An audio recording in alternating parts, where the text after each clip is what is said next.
오늘 성경 말씀은 고린도후서 5장 16절에서 21절 말씀을 제가 받들어 봉독해 드리도록 하겠습니다.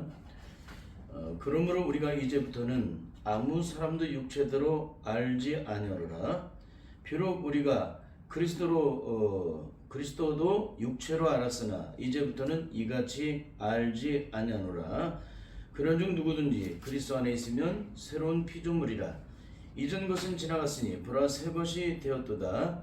모든 것이 하나님께로서 났나니 저가 그리스도로 말미암아 우리를 자기와 화목하게 하시고 또 우리에게 화목하게 하는 직책을 주셨으니 이는 하나님께서 그리스도 안에 계시사 세상을 자기와 화목하게 하시며 저희의 죄를 저희에게 돌리지 아니하시고 화목하게 하는 말씀을 우리에게 부탁하셨느니라. 이러므로 우리가 그리스도를 대신하여 사신이 되어 하나님이 우리로 너희를 권면하신 것 같이 그리스도를 대신하여 간구하노니 너희는 하나님과 화목하라. 하나님이 죄를 알지도 못하신 자로 우리를 대신하여 죄를 삼으신 것은 우리로 하여금 저희 안에서 하나님의 의가 되게 하려 하심이니라. 아멘. 한 주간도 주 안에서 평안하셨죠? 네, 오늘 이 본문의 말씀을 통해서 한국교회에 통용되는 구원론이 대부분 가짜의 이유는 무엇인가? 이런 큰 대주제 아래 세 번째 시간으로 당신 안의 생명은 하나입니까? 두 개입니까? 당신 안의 생명은 하나냐 두 개냐? 왜 이게 중요할까요? 성령으로 거듭난 자에게는 생명이 두 개가 있습니다. 근데 성령으로 거듭나지 못한 자는 육체의 생명밖에 없어요.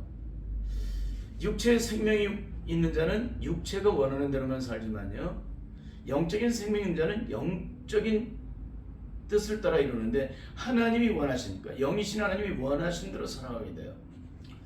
그래서 예수 그리스도를 믿어도 생명이 하나밖에 없는 자들은 하나님의 뜻대로 살아갈 수가 없어요. 그 안에 영이 없기 때문에. 그래서 예수 그리스도를 믿고 성령으로 거듭난 자의 영적 특징은 하나님의 원하시는 그 기준에 우리의 삶이 영적으로 부합이 될 때 주님의 십자가에서 철저하게 엎드리게 됩니다. 그 이유는 주님의 능력이 내 안에 온전히 체험받게 되지 않게 되면 영적인 전쟁에 실패한다는 사실을 너무나도 잘 알기 때문에 그러는 거예요. 그래서 영적인 사람은 영적인 싸움에 실패를 하면 반드시 철저하게 주님 앞에 엎드리게 되어 있습니다. 왜?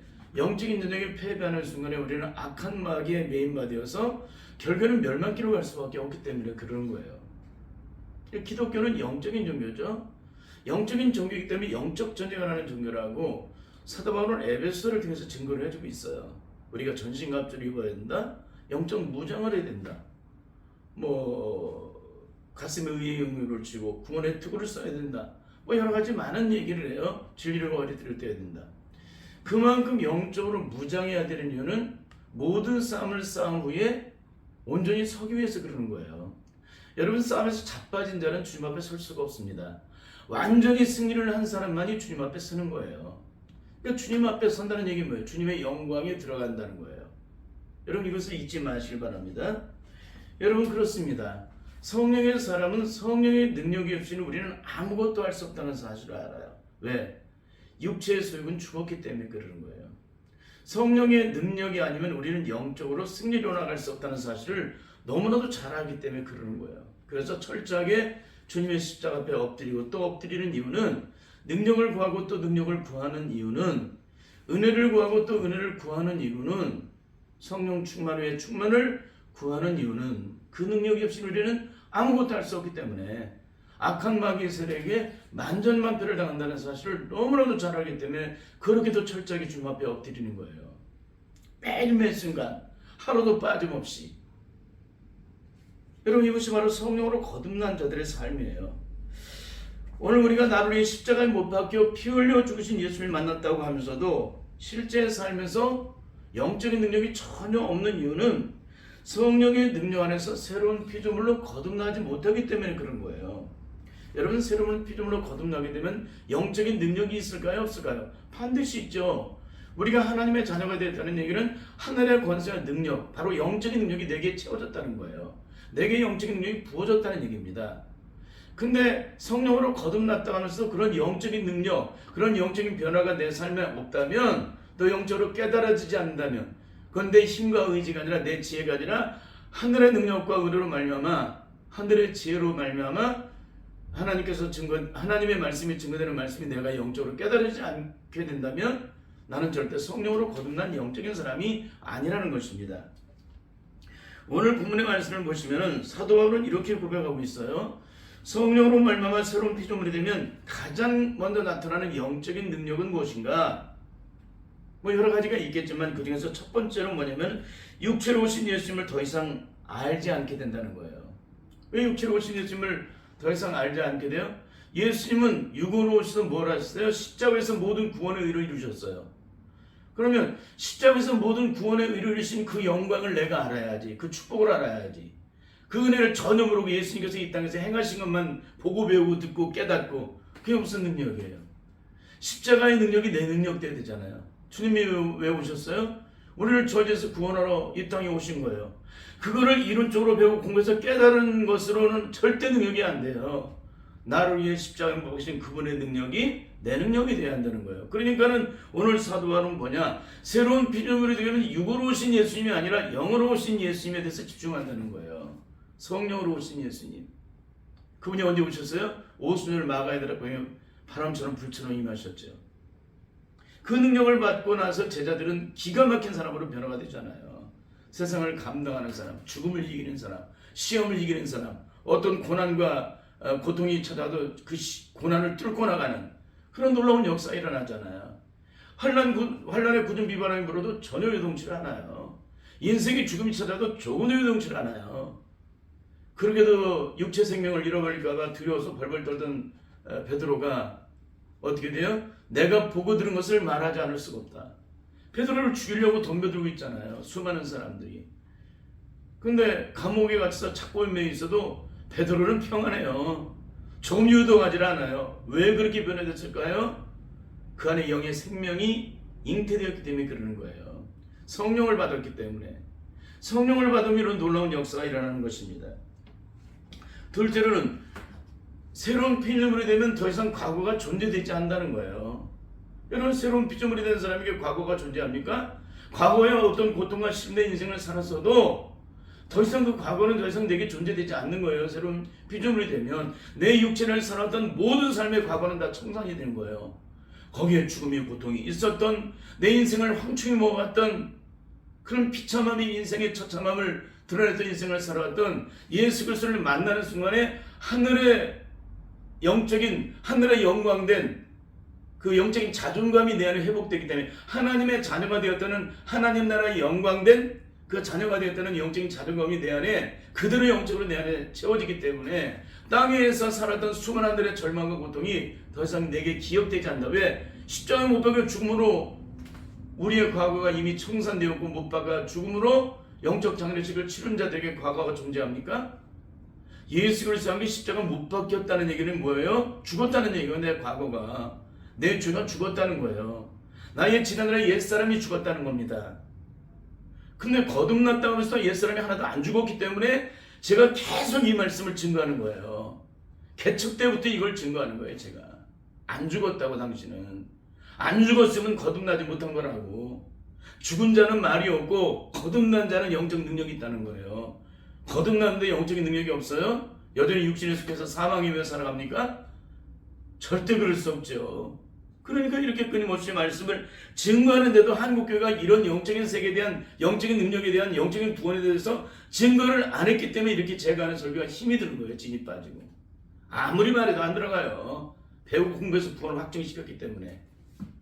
너무 처참하죠? 영적으로 구원을 확증시켜야 되는데 배우고 공부해서 혼적으로 확증시켰기 때문에 이렇게 힘든 거예요. 설교가. 응? 근데도 못 알아들어요. 그런데도 깨닫지 못해요. 제가 설교하는 설교가 진짜 생명의 능력이라면 사람들이 어떻게 하겠습니까? 제 설교를 듣고 환장을 하죠. 정신을 못 차리고. 여기에 생명이 있고 능력이 있고 축복이 있고 구원이 있고 승리가 있다면, 정말 하나님 나라의 영광을 사모하고 그 나라에 들어가기를 원한다면 어떻게 제 설교가 외면이 되겠어요? 절대 있을 수 없는 얘기지. 그러니까 영적으로 먹통이고 영적으로 눈먼 소경이기 때문에 절대 이 말씀이 들려지지 않고 깨달아지지 않는 거예요. 너무나 안타까운 얘기입니다. 그러니까 새로운 피조물이 되면은 지난날의 과거가 존재하지 않는다. 사람이 죽으면 그날로 모든 것이 끝이 나는 것처럼 영적인 세계도 마찬가지라는 거예요. 오늘 우리가 새로운 피조물로 거듭났다는 자체를 영적으로 반드시 깨달아야 돼요. 거듭나지 않았는데도 거듭났다고 가르치면 어떻게 해요?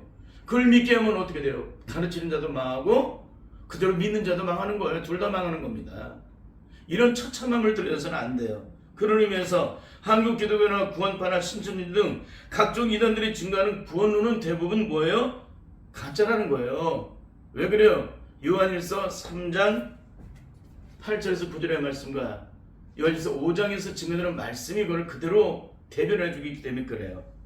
요한일서 3장 8절을 보시면은 죄를 짓는 자마다 다 마귀에 속한 자라고 얘기를 해요. 그러니까 내 안에 죄가 있기 때문에 죄를 짓는 거예요. 내 안에 죄가 없으면 죄를 지라고 떠다밀어도 안 돼요. 그렇죠? 내 안에 죄가 없는데 어떻게 죄를 져요? 내 안에 죄가 있기 때문에 죄악된 저주 수욕이 있기 때문에 죄를 짓는 거지. 죄는 누구에게 속한 거예요? 악한 마귀에 속한 거예요. 그러니까 죄를 짓는 자마다 다 마귀에게 속한 것이라는 거예요. 그러므로 결국 거듭났다고 하면서도 여전히 죄를 짓는 절대 거듭난 자가 아니라는 거예요. 왜? 마귀에게 속한 자이기 때문에. 구원파는 구원받아서 날마다 죄짓고 들어다니잖아요. 한 번 구원은 영원한 구원이라고. 과거에 이제 현재 이제 미래제까지 다 청산받았대. 청산받은 자가 또 다시 죄를 져요? 청산이라는 것은 다 그 죄가 내 신영 속에서 다 사라졌다는 얘기예요. 내 삶에는 더 이상 죄가 존재되지 않는다는 얘기 아닙니까 이게?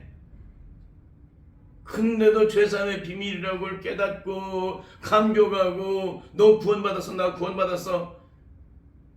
정말 어리석은 얘기를 하는 거예요. 진짜 영적인 세계를 너무 모르는 거예요. 성령에서 이루어지는 영적인 구원이 뭔지를 모르니까 그런 영적인 세계는 전혀 접근하지 못하고 혼적인 세계 속에서 깨달음으로 모든 것을 정리를 해버리는 거예요. 세상에 이보다 더 안타까운 일이 어디 있습니까? 더 나아가서 하나님의 자녀가 되면 마귀를 멸하는 자가 된다는 거예요. 여러분 죄진 자가 어떻게 마귀를 멸해요? 하나님의 자녀가 되면 마귀를 멸하는 사람이 되지 죄를 짓는 사람이 아니라는 겁니다. 누군가를 미워하는 것도 죄를 짓는 거예요. 누군가를 용서하지 않는 것도 죄를 짓는 겁니다. 그 용서하지 않는 죄 때문에 오늘 죽으면 당장 오늘 당장 죽게 되면 지옥불에 떨어지는 거예요. 용서하지 않는 죄 때문에. 그러니까 용서라는 건 즉각 순식간에 이루어져야 돼요. 내 안에 죄악이 씻겨지는 사람은 용서가 순식간에 이루어져요. 그게 영적으로 구원받는 영적 능력이. 왜? 내 안에 죄악된 저주의 쇠이 없으니까 용서받은 하나님의 의인으로서 십자가의 사랑만이 내 안에 채워졌는데 그 십자가의 하나님의 사랑의 긍휼이 내 안에 채워진 자가 내 안에 어떤 잘못한 사람이 내 안에 문제를 갖다 줬다고 해서 그 사람을 용서 못합니까? 내가 받은 구원의 은총과 은혜로 말미암아 용서의 사랑의 은혜로 말미암아 그냥 용서가 쉬운 용법에도 저절로 이루어지는 거예요. 이게 구원받은 자의 영적 능력이에요. 근데 우리는 인터발하잖아요. 용서할까 말까, 사랑할까 말까, 이 문제를 덮을까 말까. 이 사람 벌써 이미 영적 전쟁에 실패한 사람이에요. 영적인 세계는 마귀가 존재하기 때문에 마귀는 언제라도 우리를 넘어뜨릴 수 있다는 거예요. 그러니까 영적으로 무장하는 이유, 날마다 깨어 기도하는 이유, 날마다 내 심령을 비우고 씻어가는 이유, 내 마음과 생각과 의지와 존재의 모든 영역을 주님의 보혈을 씻어야 되는 이유가 바로 거기 있는 거예요. 그걸 안 씻으면 절대 하나님의 영광을 볼 수가 없죠. 승리할 수가 없기 때문에. 그러면 예수 그리스도 통해서 구원받은 자는 어떤 삶을 살아갈까? 요한일서 3장 9절에 보니까 하나님께로 난 자마다 죄를 짓지 아니한다. 그 이유는 하나님의 씨가 그 속에 거하기 때문에. 하나님의 씨가 그 속에 거하는 자는 뭐예요? 죄를 짓지 않는다는 거예요. 여러분 거듭났다는 게 뭐예요? 하나님의 씨가 내 안에 거한다는 얘기입니다. 그 씨가 내 안에 잉태가 되면 그 씨는 자라나게 돼 있어요. 영적으로. 어린아이가 세상에 태어나서 끊임없이 자라나서 장성한 사람이 되듯이 영적인 세계도 장성한 사람이 되는 거예요. 그래서 장성한 사람, 십자가를 질 수 있는 사람, 이 세상에 어떤 죄인도 다 사랑으로 용서할 수 있는 사람, 어떤 허물도 사랑으로 덮을 수 있는 사람, 그게 바로 장성한 사람이에요. 이런 능력이 있느냐? 매일 매 순간 영적으로 성장해야 돼요. 근데 이런 능력이 있느냐? 이런 성장이 있느냐? 그건 너무나도 안타까운 얘기예요. 사도 요한도 이렇게 해요. 자신도 범죄치 않는 이유는 하나님께 낳았기 때문에 범죄치 않는다. 그렇게 증거를 해주고 있어요. 그러므로 거듭났다고 하면서 또다시 죄를 짓는 자는 어떤 사람이에요? 이 빛 앞에서 어둠을 드러내는 사람, 어둠을 드러내려고 하는 거하고 똑같다는 얘기예요. 그만큼 힘든 거예요. 하나님의 자녀가 죄를 짓는 것이 쉬워요? 거듭난 자가 죄를 짓는 것이 쉽습니까? 하나님의 의를 드러내는 것이 시군육 먹어도 쉬워야지. 성령으로 거듭나서 십자가 용서를 받은 자가 죄인을 용서하는 것이 시군육 먹기보다 쉽습니까? 죄인을 죽어도 용서하자는 것이 시군육 먹기보다 더 쉽습니까? 예수 그리스도로 거듭난 자는 용서하는 것이 시군육 먹기도 쉬워야 돼요. 용서하지 않는 것이 시군육 먹기도 쉬우면 어떻게 해요? 절대 안 되지.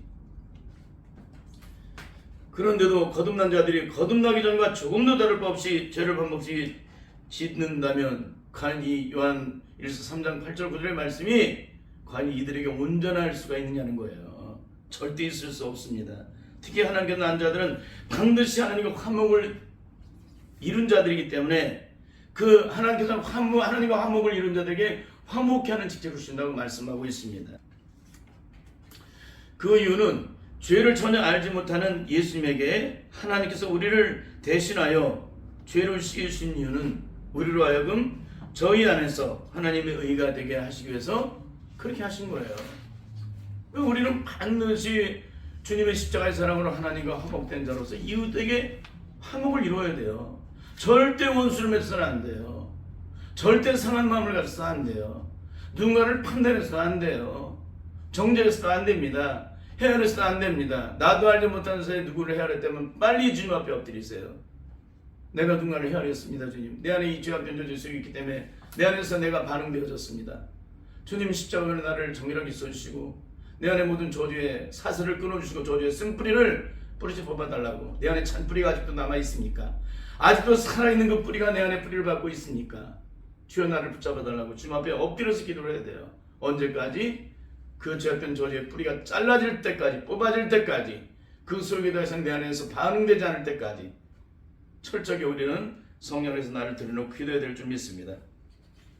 그런데 어떻게 거듭났다고 하면서도 한 번 구원은 영원한 구원이라고 과거의 죄, 현재의 죄, 미래 죄까지 다 청산받았다고 하는 자들이 어떻게 죽는 날까지 세상에서 거듭나기 전과 똑같은 삶을 살며 온갖 죄악을 다 저질렀는데 어떻게 천국 갈 수 있냐는 거예요. 이거 가만히 조금만 들여다봐도 이 증거가 가짜라는 사실을 금방 아는데 죄악된 인간은 이거를 살펴보기를 원치 않아요. 그냥 평화롭게 그냥 쉽게 구원받았으면 된다라는 그런 생각으로 그렇게 그걸 덮어버려요. 그걸 통과시켜요. 왜 그래요? 죄악된 인생을 살아가는 사람이 힘들고 지치기 때문에 그러는 거예요. 그러나 영적으로 중요한 문제일수록 우리는 철저하게 영적으로도 심도 있게 그걸 살피고 또 살펴야 합니다. 왜? 영적으로 이루는 구원은 쉬운 게 아니에요. 절대로 쉬운 게 아닙니다. 사망에서 생명으로 옮김받는 그 사건이 심판에서 구원으로 옮김받는 사건이 어떻게 쉬운 일이에요 이게. 천재지변이라는 것도 더 큰 일인데 구원을 너무너무 쉽게 생각을 하는 거예요. 그러니 한국교회 이단들이 증거하는 구원이 영적으로 대부분 가짜라는 거예요. 이런 이유 때문에. 그러면 예수 그리스도의 십자가의 사랑으로 영원한 구원을 받은 자들은 어떤 능력을 나타낼까요? 첫째는 십자가의 피를 흘려 주신 십자가의 능력이 내 능력이 된다는 거예요. 내 능력이 된다. 십자가로 구원받는 자는 십자가 능력이 내 능력 된다. 맞아요? 틀려요? 내 능력이 안 되고 있다면 내가 받은 구원은 다 가짜입니다. 둘째, 마귀의 세력 앞에서 하나님의 자녀 권세의 능력을 담대히 나타내요. 맞아요? 틀려요? 만약에 나타내지 못한다면 나는 구원받은 자가 아니에요. 구원받은 자는 반드시 하나님께로 낳기 때문에 하나님의 자녀가 되는 권세와 능력을 받게 되어 있습니다. 그건 마귀의 세력을 물리칠 능력이에요. 그러니까 하나님의 자녀로서 받은 권세의 능력은 어떤 능력이냐? 죽은 자를 살리는 능력, 귀신을 쫓아내는 능력, 상처받고 병들고 무너진 영혼을 치유하고 일으키는 능력, 절망하고 고통하고 신음하는 자들에게 영원한 소망을 회복시키는 능력, 악한 마귀 세력에 의해서 갇힌 울고 포로된 자에게 자유함과 누임과 해방을 줄 수 있는 능력. 여러분, 이런 능력이 우리에게 주어지는 거예요. 성령의 능력 안에서 거듭나게 되면 이런 하나님의 능력이 내게 주어지게 됩니다. 근데 과연 그런 능력이 있느냐? 그 능력이 전혀 없다면 여러분 구원받은 거 아니에요. 그런 의미에서 여러분 안에는 생명이 몇 개입니까? 하나입니까? 두 개입니까? 두 개가 있다고 하는 분들은 다 성령으로 거듭난 사람들이에요. 왜? 내 안에 생명이 두 개가 있다는 사실을 알아요. 두 개가 있다는 사실은 어떻게, 내 몸 안에 생명이 두 개가 있어요. 영의 생명이 있고 육의 생명이 있어요. 이 세상의 모든 사람은 무슨 생명을 갖고 태어나요? 죄악된 인간은 영이 죽었기 때문에 육의 생명을 갖고 태어나요. 근데 성령으로 거듭난 자들은 뭐예요? 죽었던 내 영혼이 예수님의 보혈로 새 생명을 얻게 되기 때문에 내 안에 영의 생명이 잉태가 됩니다. 그러면 육적인 자는 어떤 삶을 살아요? 육적인 삶을 살아요. 육체의 한계를 벗어나지 못해요. 영적인 자는 어떤 삶을 삽니까? 영적인 삶을 살아요. 어떤 삶을 삽니까? 육체의 한계를 벗어나는 삶을 살아요. 육신의 사람은 수준의 한계를 벗어나지 못하지만 영적인 사람은 수준의 한계를 벗어나요. 영적인 수준의 한계와 차원이 다른 영적인 세계, 눈에 보지 않는 영적 세계 속에 살아가는 그런 존재이기 때문에 그렇습니다. 여러분, 인간의 몸은 어떻게 구성되어 있어요? 영과 혼과 육으로 구성되어 있죠? 세상의 모든 짐승들이나 조류들이나 죄악된 인간이나 모두가 다 어떻게 되어 있습니까? 육과 혼만 존재되어 있습니다. 그래서 다 깨닫게 됩니다. 육을 따라 본능을 따라 움직이고 또 혼적으로 깨닫습니다. 세상의 모든 동물도 얼마나 기가 막히게 깨닫는지 몰라요. 사냥하는 거 한번 보십시오. 얼마나 기가 막히게 이렇게 숨어서 포복을 해서 민첩하게 때를 딱 채워가지고 그 중에서 가장 약한 거 아주 기가 막히게 달려가서 공격을 해서 잡아먹잖아요. 이게 혼적인 동물의 삶이에요. 인간도 마찬가지입니다. 내 안에 영이 없게 되면 혼적인 동물의 한계를 벗어나지 못해요. 느끼고 깨닫는 것으로밖에는 더 이상 아무것도 할 수 없습니다. 그건 육체의 한계를 벗어날 수가 없다는 거예요. 그러나 영적인 자는 혼과 육의 한계, 혼과 육의 그 세계를 함께 살아왔기 때문에 내 육체의 삶이 어떻고 혼의 세계가 어떨지를 다 알아요. 영적인 사람은. 근데 육적인 사람은 죽었다 깨어나도 영적인 세계를 몰라요. 그러니까 영적인 얘기를 아무리 얘기도 못 알아듣는 이유가 거기 있어요. 성령을 받지 못하면 그 안에 영의 생명이 회복되지 않게 되면 영적인 얘기를 못 알아듣게 돼요. 못 깨닫게 됩니다. 여러분, 육신의 생명이 내 육체를 보존하듯 영의 생명도 내 안에서 내 영을 보존하게 됩니다. 그러면 내 안에 영적인 생명이 있는지 없는지를 어떻게 알 수 있을까요? 영이 아니라 육이 원하는 본능을 따라 움직이는 사람, 특별히 땅에 속한 일, 잠시 몸을 이 땅 위에 대해서 목숨 걸고 살아가는 사람, 그것 때문에 사나 죽냐는 사람, 그것 때문에 싸움박질하는 사람, 그것 때문에 매이는 사람, 땅에 속한 것에 매이는 사람은 다 육적인 사람이에요. 그러나 성령의 사람은 땅에 속한 문제를 가지고 씨름을 하지 않아요. 그 사람의 소속은 하늘에 있기 때문에, 하나님 나라에 있기 때문에 땅에 있는 것을 아무리 그걸 싸우고 다툰들 그게 우리에게 영적인 생명의 능력이 되지 않아요. 영원한 구원을 주지 못해요. 그러니까 우리가 영원한 생명과 구원을 주지 못하는 것에 목숨 걸지 않아요. 그는 썩어질 것이기 때문에, 그건 우리가 아무런 영적 능력이 되지 않기 때문에, 우리의 구원의 영광이 되지 못하기 때문에. 우리의 구원의 능력은 뭡니까? 오직 십자가의 능력이라는 거예요. 그 십자가의 능력은 어떻게 돼요? 성령이 오셔야만 그 능력이 내게 채워지기 때문에 날마다 성령 충만을 구하지 않을 수가 없다는 거예요. 그래서 육의 본능을 따라 움직인 자는 다 육적인 사람이다. 그러나 성령의 능력을 따라 성령을 쫓아 행하는 사람은 다 성령의 사람이라는 거예요. 육적인 자는 영적인 얘기를 하면 머리가 아픕니다. 머리가 지끈지끈 아픕니다. 그래서 화제를 영적인 얘기를 다 그쳐버리게 하고요, 세상 얘기로 돌아가게 만들어요. 응? 왜 그래요? 그 안에 영이 없기 때문에. 그러나 영적인 자는 육적인 얘기를 하면 거꾸로 머리가 아픕니다. 그래서 더 이상 말을 하잖아요. 육적인 딱 이 사람하고 대화를 나눠서 이 사람이 육적인 사람이 영적인 사람이 딱 구별을 해요. 왜? 육적인 사람과 영적인 사람은 진이 빠져요. 아무리 말해도 육적인 사람이 못 알아들으니까 딱 올스톱을 시켜버립니다. 더 이상 말을 하지 않습니다. 입에 채가를 물립니다. 기가 막히죠? 육적인 자는 세상의 얘기를 하면 금방 오는 얼굴에, 세상 살아가는 얘기, 그런 얘기를 하면 오는 얼굴에 화색이 들어갑니다. 특별히 군대 얘기하면 막 그냥 막 침을 튀겨나면서 막 얘기를 해요. 육적인 삶이 있기 때문에. 그런데 영적인 자는 영적인 얘기를 하면은 아주 얼굴에 빛이 나기 시작을 해요. 왜 그래요? 영적인 삶을 살아가기 때문에 영적인 얘기를 하면 관심이 거기 있고 그 안에 생기가 막 돌기 시작을 합니다. 이렇게 달라요. 세상 사람은 육적인 얘기를 하면 좋아서 기뻐하고 막 정신을 못 차리는데, 영적인 사람은 영적인 얘기를 하면 그렇게도 기뻐서 감당할 수 없는 거예요. 나눌수록 기쁜 거예요. 그렇죠? 이게 이렇게 철저하게 다릅니다. 여기에 대해서 사도 바울은 로마서 8장 5절을 통해서 이렇게 증거하고 있습니다. 육신을 주는 자는 육신의 일을, 영을 주는 자는 영의 일을 생각한다.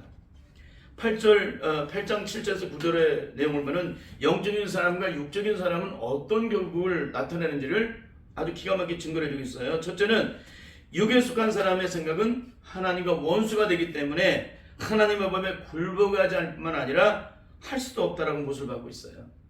기가 막히죠? 육에 속한 사람의 생각은 하나님과 원수가 되기 때문에 하나님의 법에 굴복치 아니할 뿐 아니라 할 수도 없다. 순종할 수도 없다.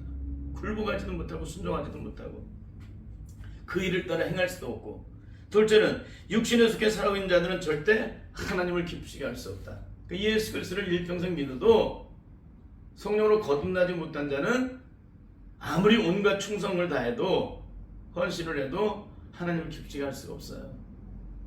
왜 그래요? 그 안에 영이 없기 때문에, 하나님의 자녀가 아니기 때문에. 마귀의 자녀가 아무리 주님을 위해서 충성하는들 어떻게 하나님의 영광 받으세요? 하나님이 불의한 하나님이세요? 죄악이 내 안에 여기 그대로 있는데 빛대신 하나님이 어둠과 사귈 수 있습니까? 하나님이 영광을 받으세요? 절대 받지 않으시잖아요. 요거 철저히 깨달아 주시길 바랍니다. 셋째는 만일 너희 속에 하나님이 영이고 하시면 너희는 육신에 있지 않고 영에 있다. 만일 너희 속에 하나님이 영이고 하시면 너희는 육신에 있지 않고 영에 있다는 거예요. 그럼 영에 있다는 얘기는 뭡니까? 내가 육신 속에 살아가지만 하나님의 성령의 능력을 따라 살아가는 사람이라는 거예요. 성령으로 거듭나면. 그러니까 육신의 사람은 육신이 원하는 힘을 따라 살아가지만 성령으로 거듭난 자는 성령의 능력으로 말미암아 그 힘으로 살아가게 된다. 잊지 마시길 바라요. 넷째는 누구든지 그리스도 영이 없으면 그리스도의 사람이 아니다. 그렇게 말을 해요. 그러니까 그리스도 영이 없는 사람은 그리스도의 사람이 아니라는 얘기는 뭐예요? 내 안에서 성령의 영적인 반응이 일어나지 않는 사람은 그리스도의 사람이 아닌 거예요. 그리스도의 영이 없기 때문에 십자가에 대해서, 구원에 대해서, 심판에 대해서, 또 종말에 대해서, 재림에 대해서 뭐 여러 가지 많은 이야기를 할 때 영적으로 심각함이 느끼지 않는 사람은 절대 구원받은 사람이 아니에요. 여러분, 성령으로 거듭난 자들은 굉장히 민감합니다. 영적인 일에 대해서, 영적인 내용에 대해서 굉장히 민감해요. 세상을 살아갈 때 어떤 사물을 보고 이런 걸 느낄 때, 시대를 바라볼 때 그냥 보질 않아요. 영적으로 철저히 영적으로 구별해서 바라보죠. 그걸 느끼고 또 정리하고. 그러므로 일평생 예수 그리스도를 믿고 온갖 예배를 다 참석해도 그리스도의 영이 없는 사람은 하나님과 영적인 교통을 할 수 없는 사람이기 때문에 그 사람은 절대 하나님의 영광을 보지 못해요. 왜? 종교 생활에 불과한 신앙생활을 하고 있기 때문에 그런 것입니다. 하나님의 말씀에 굴복도 기쁘시게도 할 수 없는 이유는 내 안에 그리스도의 영이 없기 때문에 그런 삶을 살아가는 거예요. 결국 영적인 자와 육적인 자의 영적 차이는, 육적인 자는 영이 없기 때문에 성경을 배우고 공부해서 깨달아서 머릿속에 집어넣는 것으로 끝이 나요. 모든 게 다 지식이에요. 그러니까 영적인 자는 깨달은 그 모든 것을 성령의 능력 안에서 철저히 영적으로 엎드려요. 왜? 그것이 내가 깨달은 만큼 영적으로 내가 주님 앞에 엎드려서 나를 변화시키지 않으면 깨달은 그 영적인 영광된 축복의 은혜가 내 능력 되지 못하고 내 영광 되지 못하고 내 기쁨이 되지 못하는 걸 너무나 잘 알기 때문에 그래요. 그러니까 성령으로 거듭난 자는 받은 은혜로 끝나는 사람이 아니에요. 받은 은혜만큼 자기 자신을 깨뜨려요. 한국교회 대부분이 어떤 가운데 있습니까? 받은 은혜로 끝나요. 그 받은 은혜로 간직해요. 그러니까 일평생 씨만 받으러 돌아다녀요. 매일매일마다 온 세상 천지를 다 돌아다니면서 씨만 받으러 다녀요.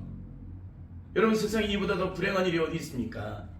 한 말씀을 듣면 10가지, 1000가지, 10,000가지가 깨달아져야 될 거 아니에요. 근데 일평생을 온 세상 천지를 다 돌아다녔는데도 내 심령의 속사람 하나가 눈꽃만큼도 변화가 안 돼. 어떻게 이룰 수가 있어요? 하나님이 그렇게 능력이 없어요? 옛날에 제가 새벽 예배를 드리면서 그런 비유를 굉장히 많이 했습니다. 이 낙수물에 바위가 패인다. 이렇게 한 방울 한 방울 떨어지는 이 물에 돌멩이가 패인다는 거예요. 근데 어떻게 일평생 예수를 믿고 온 세상 천지 돌아다니면서 은혜를 받은 사람이, 그렇게 날마다 감동받고 눈물 흘리는 사람들이, 주님의 은혜 때문에 너무나 감사하다는 사람이 어떻게 심령 하나가 안 변하는 얘기고요. 조금도 눈금하고도 안 깨지고. 있을 수 있는 얘기입니까? 바위, 낙수물에도 바위가 패이는데 어떻게 내 심령을 얼마나 완악하고 강팍하길래 그 심령 자체가 안 깨집니까? 이 내용은 뭐냐면 주님을 믿어도 주님의 십자가 앞에서 주님을 만난 적이 단 한 사람 한 번도 없었다는 거예요. 그걸 스스로가 나팔 부는 것입니다. 여러분, 영적인 사람은 뭐냐면 주님의 기쁨이 되고 싶은 마음은 자기 자신을 깨뜨려요. 어디를 깨뜨립니까? 자기 마음과 생각입니까? 아닙니다. 자기 속사람, 우리를 실패하게 만들고 우리를 무너지게 만드는 이 사탄의 저주 속에 매인받았던 내 심령의 영역, 내 심령의 속사람의 심령을 깨뜨려요. 깨뜨리는 것만큼 주님의 십자가의 능력이 내 능력되고 주님의 영광을 해서 내가 생명을 다하는 삶을 살아가게 됩니다. 그러니까 내 안에 강팍하고 완악한 사단의 저주 속이 제거되고 깨뜨리고 제거되고 씻겨진 것만큼 영적인 능력이 내 안에 채워지고 내가 깨진 것만큼 그 능력을 나타내게 되어 있습니다. 그게 영적인 세계예요. 근데 이런 것을 한국 교회에 증거하는 사람이 단 한 사람이라도 있는지 한번 찾아보세요. 아마 거의 못 찾아보실 거예요. 제가 인터넷을 저와 비슷한 사람을 찾아보기 위해서 얼마나 많이 찾았는지 몰라요. 찾았을까요? 못 찾았을까요? 거의 못 찾았는데 딱 거의 비슷한 한 분. 그리고 저와 조금 마지막에 틀리는 분 한 분 있어요. 이순희 목사님이라고, 여자 목사님. 그분 죽으라고 얘기하거든요. 깨져야 된다고. 너무 고마웠어요, 그분 때문에. 여러분, 진짜 성령 안에서 나를 깨뜨려서 내가 죽지 않게 되면 절대 하나님의 영광도 모르는 거예요. 내가 죽은 것만큼 하나님의 영광은 내게 체험되는 겁니다. 내가 성령의 사람으로 거듭난 사람인지 아닌지 무엇으로 알 수 있나? 내가 주님의 은혜를 받은 만큼 내가 영적으로 날마다 변화를 이루고 있는지, 날마다 영적인 성장을 이루고 있는지 그걸 통해서도 알 수가 있어요. 성령의 사람은 은혜를 받은 만큼 영적 성장이 이루어져요. 또 영적 변화를 이루게 되죠. 왜 그런다 그랬어요? 주님의 십자가 앞에서 엎드리니까. 그러니까 영적 성장과 변화를 이루는데 어디까지 성장하느냐? 그리스도의 장성한 분량 이르기까지 성장이 돼요. 그러니까 우리의 신앙생활은 매일매일 영적으로 성장하고 변화가 되는데, 어린아이가 자라나서 좀 더 단단해지고 또 단단해지고 또 세상을 감당하는 사람이 되고 이제는 40이 되면 부르게 되어서 온 세상을 감당하는 사람이 되는 것처럼 영적 세계도 마찬가지예요. 이 세상의 어떤 고난과 시험과 환난과 죽음이 찾아도 조금도 요동치 않은 사람으로, 그것은 내게 찾아온 그 시험으로 내가 요동하느냐 요동하지 않느냐, 그게 바로 내가 영적으로 무장됐느냐 안 되느냐, 내가 영적으로 성장됐느냐 안 됐느냐를 다 결정하는 거예요. 그러니까 내게 찾아오는 시험에서 내가 요동하고 있다면 이 사람은 아직 아무것도 변한 게 없는 거예요. 성령으로 거듭난 자는 이 세계의 어떤 죽음과 고통과 그런 시험이 찾아와도 조금도 요동치 않는 거기에 이르기까지 내가 성장을 해야 돼요. 영적으로. 그게 변화가 안 되면 안 됩니다. 그러니까 내 안에 내가 죽은 것만큼, 내가 깨진 것만큼 그 능력의 변화를 일으키게 돼요. 내 안에 내가 살아있는 것만큼 베드로처럼 주님을 부인하게 됩니다. 저주하면서까지. 그 영적인 세계는 내가 죽어야 돼요. 내가 깨져야 되고 부서져야만 하나님의 영광을 드러내게 됩니다. 육적인 자는 그 안에 영이 없기 때문에 모든 영역이 육체의 한계를 더 이상 벗어나지 못하게 됩니다. 그러나 영적인 자는 육체의 한계를 벗어나서 영적 영역에서 주님과 교통을 끊임없이 이루어지는 사람이기 때문에 날마다 영적인 성장과 변화를 이루게 된다는 거예요. 이제 말씀을 마치도록 하겠습니다. 구원은 영원한 저주에서 축복으로, 영원한 심판에서 구원으로, 영원한 죽음에서 생명으로, 또 영원한 어둠에서 영원한 빛으로 옮김받는 사건이에요. 이거는 이론적인 얘기가 아닙니다. 실제적인 영적인 사건이고 그 능력이 내게 이루어지는 거예요. 악한 마귀가 지배하는 세상 속에서 주님이 주신 십자가의 하나없는 능력으로 말미암아 하나님의 권세한 능력을 받은 자로서 그 능력을 실제로 내가 받고 누리는 거예요. 그게 구원받은 겁니다. 구원받았다는데 그 능력을 못 누린다면 이 사람이 구원받은 거예요? 그건 못 받은 거죠. 여러분의 삶은 지금 어떤 능력 가운데 있습니까? 여러분을 지배하는 존재는 누구입니까? 거듭난 후에 눈에 보이지 않는 여러분의 심령의 영역, 여러분의 눈에 보이지 않는 삶의 모든 영역은 이전과 180도로 완전히 뒤집어지셨습니까? 구원은 뒤집어지는 거예요. 새로운 피조물은 이전과 180도 달라지는 겁니다. 수가 없어서 나를 구원하셔서 십자가에서 한 방울의 물도 피도 남겨서 다 쓰신 그 주님의 십자가 앞에서 사람 앞에서 통과하며 울어본 적이 있느냐는 거예요. 그냥 배워서 공부해서 깨달아서 그냥 당신 구원받아서 그런 얘기가 아니라 진짜 통곡을 한 적이 있느냐 그런 얘기를 하는 거예요. 제가 그런 통곡을 해본 적이 없는 사람이 어떻게 구원받은 자예요? 십자가의 사랑도 모르는 사람이 어떻게 구원받은 자야? 절대 모르는 거지. 여러분 찬송가 183장 나 속죄함을 받으러는 찬송을 부르면 내 안에 계신 성령님께서 감당할 수 없는 기쁨으로 내가 받은 구원, 주님의 은혜, 나를 구원시킨 주님의 은혜에 찬송하지 않을 수 없는 그런 감화 감동이 여러분의 심령 속에 영적으로 막 감당할 수 없을 만큼 그렇게 여러분의 심령 속에 차고 넘치는 그런 은혜가 있습니까? 만약에 그런 게 없다면 여러분 구원받은 사람이 아니에요. 구원받은 사람은 구원받은 영광이 크기 때문에 그 찬송을 부르지 않을 수가 없는 겁니다. 이게 구원받은 거예요.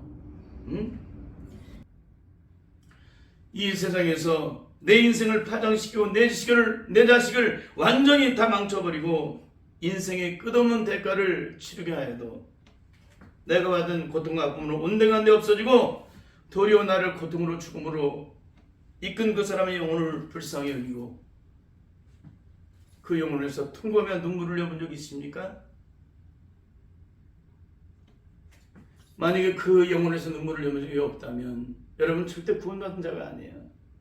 십자가의 진정한 사랑으로 구원받은 자는 내 인생을 파장을 만들고 망조를 만들고 내 자식들을 다 망쳐버리고 내 인생의 끝없는 대가를 치게 만들어도 내가 당한 고통은 온데간데 없어져요. 십자가의 사랑으로 은혜를 받은 자는 도리어 불쌍히 여겨요. 도리어 긍휼히 여겨요. 이게 성령으로 거듭난 주님의 십자가에 하나는 사람으로 영원한 용서의 은혜를 입은 자들의 영적인 삶이에요. 만일 이런 삶이 내게 없다면 여러분이 주님을 만난 장소는 지성소가 아닙니다. 성소에서 만났기 때문에 십자가의 참된 용서를 경험한 적이 없기 때문에 그 제3의 영적을 입은 적이 없기 때문에 죽어도 용서가 안 되는 거예요. 원수가 반드시 성소가 아니라 지성소에서 주님을 만남으로 우리를 영원한 저주와 심판과 죽음과 형벌로 가게 만드는 그 저주의 고통으로부터 온전히 끊어내고 해방되어서 영원한 생명을 얻고 누리는 복된 성도의 삶이 다 되시기를 예수님의 이름으로 간절히 축원합니다. 아멘.